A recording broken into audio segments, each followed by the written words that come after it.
नमस्कार। लीजिए आप पॉलिटिकल साइंस से मैं सौरभ पाठक स्वागत करता हूं आप सभी का।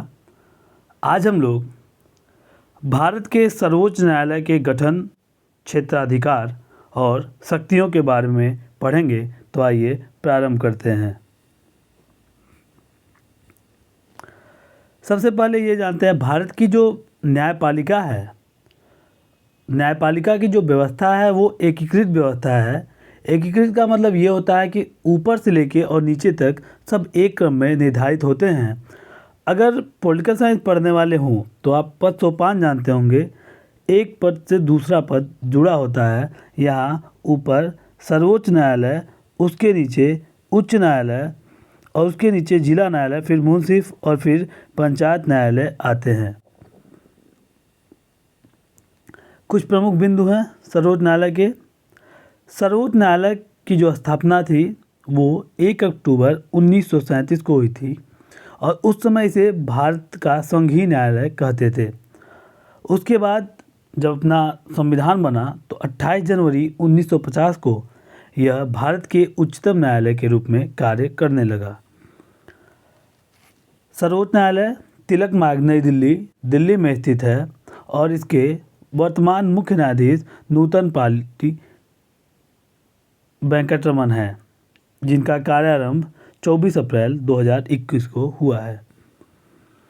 भारतीय संविधान का भाग 5 अनुच्छेद 124 से 147 तक भारत के सर्वोच्च न्यायालय से संबंधित है। मूल संविधान में यह लिखा हुआ था कि भारत का सर्वोच्च न्यायालय एक मुख्य न्यायाधीश और 7 अन्य न्यायाधीश से मिलकर बनेगा, जबकि 2019 में हुए एक संशोधन के मुताबिक अब जो है सर्वोच्च न्यायालय एक मुख्य न्यायाधीश और 33 अन्य न्यायाधीशों से मिलकर बनेगा। यानी अब कुल न्यायाधीशों की संख्या जो है वो है 34। अभी यूपी पीजीटी में ये प्रश्न आया हुआ था और ये अनुच्छेद 124 में वर्णित है। न्यायालय के स्थान की बात करें तो ये दिल्ली में स्थित है, लेकिन किसी भी स्थान पर सुनवाई के लिए न्यायालय अपना स्थान नियत कर सकता है। अनुच्छेद 130 में यह वर्णित है। अब बात करते हैं न्यायाधीशों की योग्यता। उच्चतम न्यायालय के न्यायाधीश बनने के लिए कोई व्यक्ति कम से कम भारत का नागरिक हो, एक या एक से अधिक उच्च न्यायालयों में लगातार कम से कम 5 वर्ष तक न्यायाधीश के रूप में कार्य कर चुका हो, या तो वह एक से अधिक उच्च न्यायालय में लगातार कम से कम 10 वर्ष तक अधिवक्ता रह चुका हो, या राष्ट्रपति की राय में वह एक परंपरागत विधिवेत्ता हो। बात करते हैं मुख्य न्यायाधीश की नियुक्ति की। तो अनुच्छेद 124 के पैरा 3 में ये लिखा हुआ है कि सर्वोच्च न्यायालय के मुख्य न्यायाधीश और अन्य न्यायाधीशों की नियुक्ति राष्ट्रपति करता है।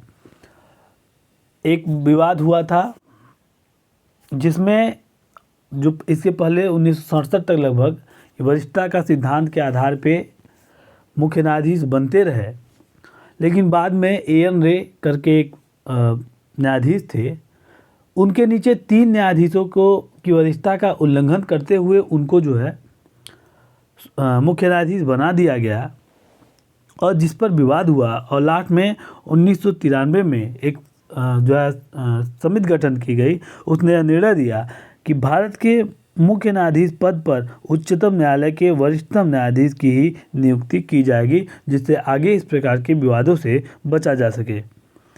अन्य न्यायाधीशों की जो नियुक्ति है वो उच्चतम न्यायालय के मुख्य न्यायाधीश की सलाह पर राष्ट्रपति करता है। कार्यकारी मुख्य न्यायाधीश के संबंध में यह लिखा हुआ है कि जब मुख्य न्यायाधीश किसी कारणवश अपने कर्तव्यों के पालन में असमर्थ हो तो अन्य न्यायाधीशों में से किसी एक को राष्ट्रपति कार्यकारी मुख्य न्यायाधीश नियुक्त कर सकता है और यह अनुच्छेद 126 में वर्णित है। बात करते हैं तदर्थ न्यायाधीशों की।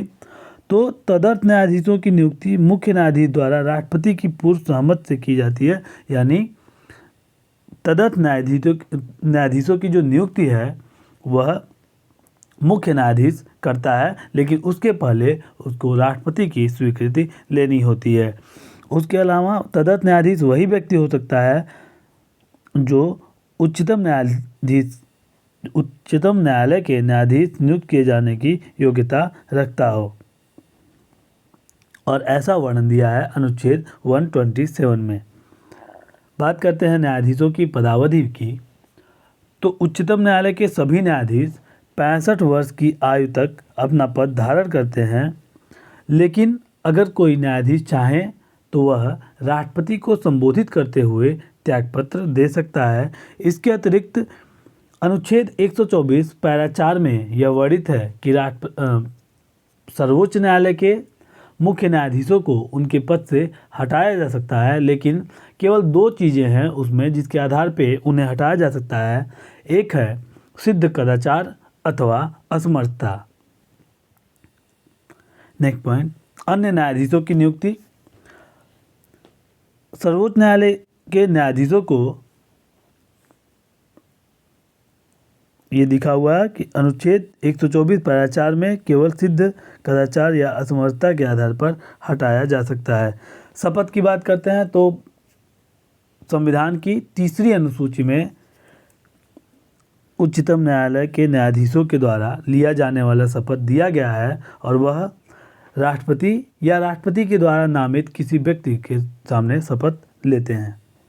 नेक्स्ट पॉइंट, अनुच्छेद 125 के अनुसार उच्चतम न्यायालय के न्यायाधीशों की वेतन भत्ते संसद द्वारा निर्धारित किए जाएंगे, लेकिन उनके कार्यकाल के दौरान उनके वेतन और भत्तों में कोई अलाभकारी परिवर्तन नहीं किया जाता। केवल एक ऐसा उपबंध किया गया है, अगर भारतीय संविधान के अंतर्गत जो अनुच्छेद 360 जिसको वित्तीय आपातकाल भी कहते हैं, अगर अनुच्छेद 360 लागू हो तो उस समय राष्ट्रपति द्वारा उन पे उनके वेतन और भत्तों में से कुछ कटौती का आदेश दिया जा सकता है। इसके अलावा उन्मुक्ति में ये है कि अनुच्छेद 131 होगा ये के अनुसार उच्चतम न्यायालय तथा उच्च न्यायालय के न्यायाधीशों के आचरण के संबंध में संसद में कोई चर्चा नहीं की जा सकती। अब बात करते हैं सर्वोच्च न्यायालय के क्षेत्राधिकार के। तो 3 प्रकार के क्षेत्राधिकार मिले हुए हैं: प्रारंभिक क्षेत्राधिकार, अपीलीय क्षेत्राधिकार और परामर्श संबंधी क्षेत्राधिकार। प्रारंभिक क्षेत्राधिकार में 3 चीज़ें आती हैं। यदि भारत सरकार तथा एक या एक से अधिक राज्यों के मध्य विवाद होता है तो उसकी सुनवाई केवल सुप्रीम कोर्ट में की जा सकती है।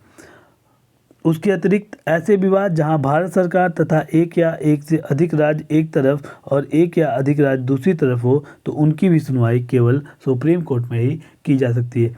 इसके अलावा 2 या 2 से अधिक राज्यों के मध्य जो विवाद होता है उसकी भी सुनवाई अनुच्छेद 131 के अंतर्गत सुप्रीम कोर्ट में ही की जा सकती है।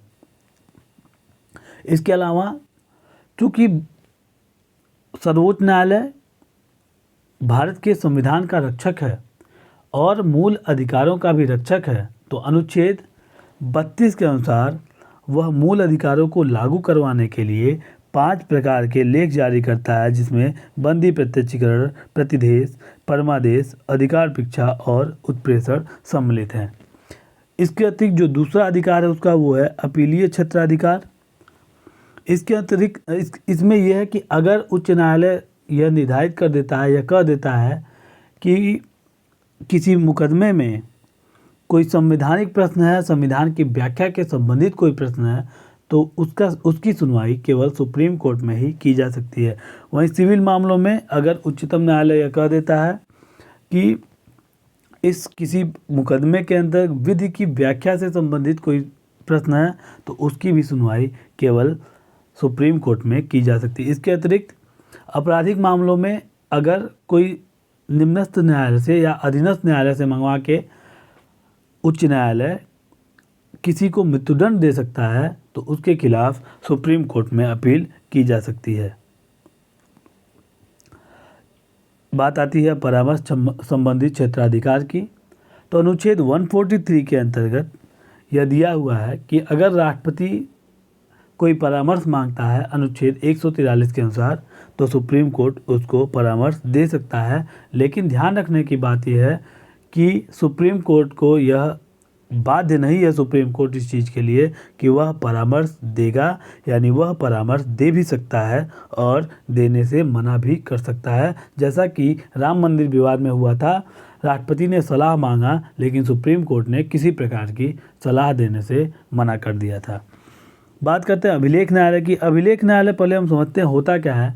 अभिलेख न्यायालय वह न्यायालय है जिसके मुकदमों के जो निर्णय होते हैं उसको अन्य किसी न्यायालयों में साक्ष्य के रूप में प्रस्तुत किए जा सकते हैं। यानी अगर सुप्रीम कोर्ट ने किसी विवाद से संबंधित कोई निर्णय दिया तो उसको साक्ष्य बना के बाकी अन्य न्यायालय के सामने रखा जा सकता है कि सुप्रीम कोर्ट ने यह निर्णय दिया था उस मुकदमे में, तो बाकी जो उच्च न्यायालय होंगे या अधीनस्थ न्यायालय होंगे उन्हें भी वह निर्णय देना पड़ेगा, यानी उसको संवैधानिक रूप में प्रयोग किया जा सकता है। और यह वर्णित है अनुच्छेद 129। इसके अलावा अनुच्छेद 137 में इसके पुनर्विलोकन का भी अधिकार दिया गया है, यानी सुप्रीम कोर्ट अगर चाहें तो वह अपने निर्णय को बदल सकता है। यानी वह अभिलेख जो है जिसको यूज किया जाता है, सुप्रीम कोर्ट अपने दिए हुए निर्णय को चेंज भी कर सकता है जब उसे आवश्यकता लगती है। तो इसके अतिरिक्त सुप्रीम कोर्ट भारतीय संविधान का संरक्षक माना जाता है और उसको न्यायिक पुनरावलोकन की भी शक्ति प्राप्त है। यानी अगर उसे लगता है कि कोई जो कानून बन रहा है वो ऐसा है जो भारतीय संविधान के मूल भावना के विरुद्ध है तो वह उसे निरस्त घोषित कर सकता है। तो दोस्तों, उच्च न्यायालय सर्वोच्च न्यायालय से संबंधित लगभग संपूर्ण जानकारी इस वीडियो में देने का प्रयास किया गया है। उम्मीद है आपको ये वीडियो पसंद आया होगा, आपको ये जानकारी अच्छी लगी होगी। ऐसे ही और जानकारी प्राप्त करने के लिए वीडियो को लाइक करें, अपने दोस्तों के साथ शेयर करें और चैनल को सब्सक्राइब करना न भूलें। वीडियो के अंत तक बने रहने के लिए आपका धन्यवाद। मिलते हैं अगली वीडियो में, तब तक के लिए नमस्कार।